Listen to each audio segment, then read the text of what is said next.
अधिक मासातील पौर्णिमा विशेष आपण करूया छान अशी सत्यनारायणाची पूजा। त्यासाठी आपण छान असा प्रसाद भाजून घेतलेला आहे आणि हे सर्व आपण पूजेला लागणारे सर्व साहित्य घेतलेले आहेत। छान असा फुलाचा हार घेतलेला आहे, फुलं आहे, सर्व साहित्य लागणारे खारीक, वाटी, सुपारी, बदाम, फुलं, कापूर, हळदी, कुंकू, पुन्हा आपण तांदळाच्या अक्षता घेतलेल्या आहेत, तुळशीचे मंजुळा घेतलेले आहेत। अशा पद्धतीने आपण सर्व पूजेला लागणारे सर्व साहित्य घेतलेले आहेत। दिवे घेतलेले आहेत, तांब्यामध्ये दोन्ही कलसामध्ये पाणी घेतलेले आहेत भरून। असे सर्व आपण देव पण छान असे तांब्यामध्ये ठेवलेले आहे, पाणी घेतलेले आहे कळसाला लागणारे। आता आपण छान असे तांब्यामध्ये हळदी कुंकू टाकून, अक्षता टाकून छान अशी वाटी ठेवून तांब्या आपण पाटावर ठेवून घेऊयात। छान अगोदर टाकूयात तांदळाच्या अक्षता आणि नंतर ठेवूयात आपण तांब्याला असं छान आपण तांदळाच्या अक्षता घेतलेल्या आहेत टाकून। आता आपण सुपारीची मांडणी करून घेऊयात गणपतीचे। छान असे सर्व बाजूने आपण लांब रेषेमध्ये टाकूयात तांदूळ आणि एक एक करून सुपारी घेऊयात मांडून।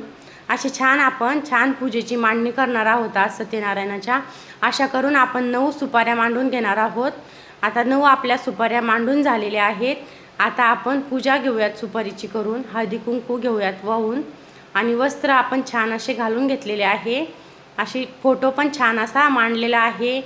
अशी छान आपला चौरंगावर आपण फोटो मांडून हार घातलेला आहे। आता खाली आपण कलश घेऊयात ठेवून, कलशामध्ये हळदी कुंकू, अक्षदा, गुलाल टाकून घेतलेले आहे। आता आपण तांब्याला कलश घेऊयात लावून असं छान। आता आपण वस्त्र वाहून घेऊयात, गणपतीची सुपारी घेऊयात ठेवून खाली आणि नंतर आपण वस्त्र घेऊयात वाहून। वस्त्र आता वाहून घेऊयात आपण छान असे कलसाला, तांब्याच्या कलसाला आणि सुपारीला आपण वस्त्र घेणार आहोत आता वाहून। अशा पद्धतीने आपण मस्त असे वस्त्र घेतलेले आहेत वाहून।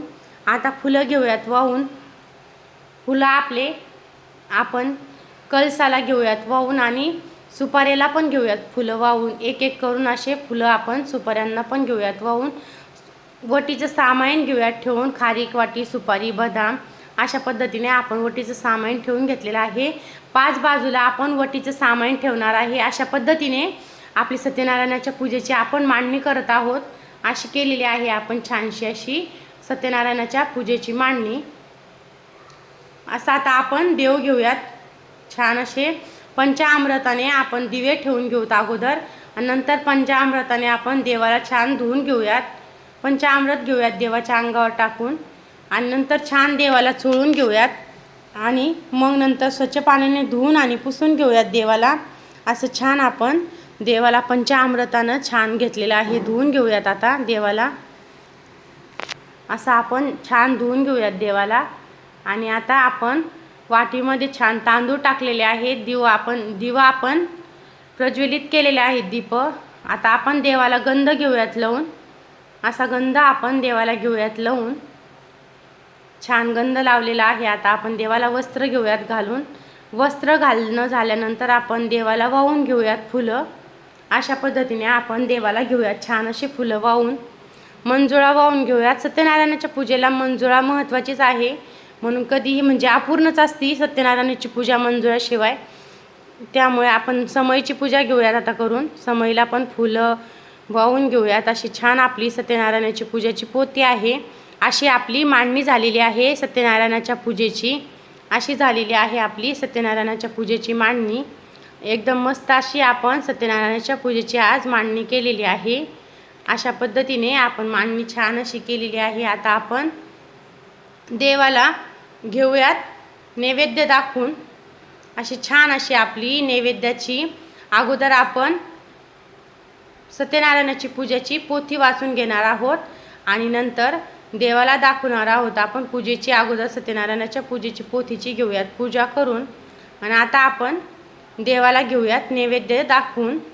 अशी आपण पोथीची पण पूजा घेतलेली आहे करून। आता आपण देवाला नैवेद्य घेऊयात दाखवून। अशी आपली सत्यनारायणाच्या पूजेची अधिक मास विशेष, अशी आपण सत्यनारायणाच्या पूजेची पौर्णिमा विशेष, अशी आपण सत्यनारायणाच्या पूजेची केलेली आहे आजची मांडणी। अशी मस्त आपली देवाच्या नैवेद्याची थाळी आहे तयार। अशी थाळी आहे आपली देवाच्या नैवेद्याची तयार झाली आहे आपली देवाच्या नैवेद्याची थाळी। तर सर्वांना आपली सत्यनारायणाची पूजा कशी वाटली कमेंटमध्ये नक्की सांगा।